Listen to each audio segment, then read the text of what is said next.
tous, bienvenue sur Bana, émission de l'Église de l'Arche de Paix, consacrée à l'édification de la famille, une famille forte pour une Église forte. Nous avons pu voir le mois dernier que la femme est consacrée à aider au développement et à l'épanouissement d'autrui. Et pour accomplir cette mission, elle doit justifier de certaines qualités, aptitudes et compétences. Aujourd'hui, nous voulons mettre la lumière sur une des qualités que Dieu a données à la femme pour son épanouissement personnel, la discrétion. Ce caractère peut se manifester de différentes manières. Veiller à ne pas gêner les autres, ne pas attirer l'attention, savoir garder un secret ou bien avoir de la retenue, de la réserve. C'est sur ce dernier aspect de la discrétion, être réservé, que nous allons échanger. Voyons ensemble ce que disent les Écritures. Lisons Luc 1, versets 5 à 24. Du temps d'Hérode, roi de Judée, il y avait un sacrificateur nommé Zacharie de la classe d'Abia. Sa femme était d'entre les filles d'Aaron et s'appelait Élisabeth. Tous deux étaient justes devant Dieu, observant d'une manière irréprochable tous les commandements et toutes les ordonnances du Seigneur. Ils n'avaient point d'enfants, parce qu'Élisabeth était stérile, et ils étaient l'un et l'autre avancés en âge. Or, pendant qu'il s'acquittait de ses fonctions devant Dieu, selon le tour de sa classe, il fut appelé par le sort, d'après la règle du sacerdoce, à entrer dans le temple du Seigneur pour offrir le parfum. Alors un ange du Seigneur apparut à Zacharie et se tint debout à droite de l'autel des parfums. Zacharie fut troublé en le voyant, et la frayeur s'empara de lui. Mais l'ange lui dit : « Ne crains point, Zacharie, car ta prière a été exaucée. Ta femme Élisabeth t'enfantera un fils, et tu lui donneras le nom de Jean. » Quelque temps après, Élisabeth, sa femme, devint enceinte. Elle se cacha pendant 5 mois. À la lecture de ce passage, force est de constater qu'Élisabeth cache sa grossesse. En effet, elle fait preuve de discrétion en se mettant à l'écart, en se réservant d'exhiber cette grossesse tant attendue et inespérée. La plupart du temps, lorsque nous demandons quelque chose au Seigneur et que celle-ci se fait attendre, une fois obtenue, nous avons tendance à vouloir partager notre joie à la terre entière. Cependant, la grossesse est une bénédiction particulière car elle se concrétise en plusieurs étapes.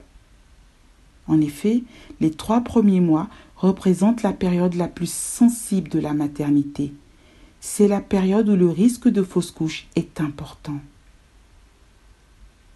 Le premier mois est la période embryonnaire. Au second mois, l'embryon devient un fœtus avec tous ses organes vitaux. Enfin, au 3e mois, le bébé est entièrement formé. Il faut maintenant qu'il mûrisse encore 6 mois dans le ventre de sa mère avant de venir au monde. Ce processus de concrétisation de la promesse ne vous fait-il pas penser aux différentes étapes que l'on rencontre avant la matérialisation de nos projets ? En faisant ce parallèle, nous observons que la femme est donc naturellement dotée de discrétion, ne serait-ce que par le fait de porter la vie cachée dans son sein pendant 9 mois, avant que celle-ci soit exposée au grand jour.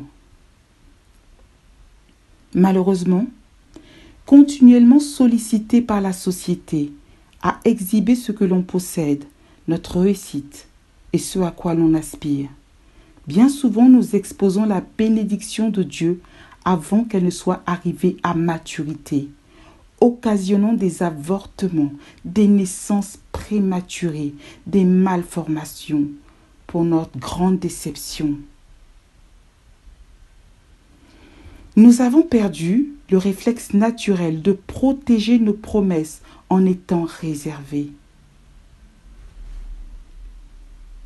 Dans cette course orgueilleuse, notre ego nous presse constamment à montrer à nos proches, à notre entourage, au monde, non seulement ce que nous avons, mais aussi ce que Dieu projette de nous donner.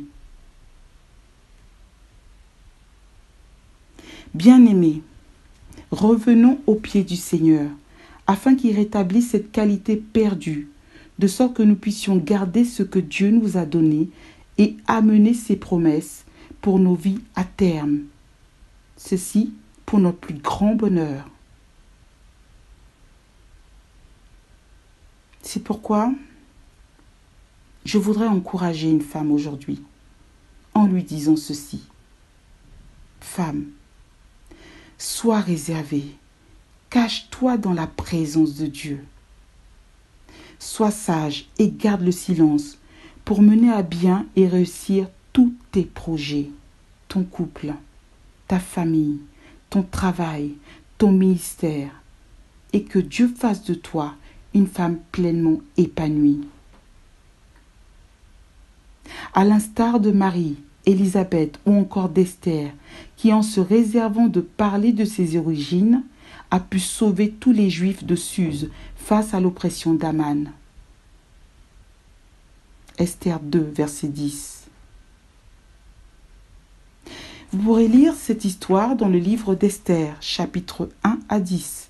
Je vous y invite vivement. Merci de votre écoute. Que Dieu vous bénisse et à très bientôt pour un prochain numéro sur Bana.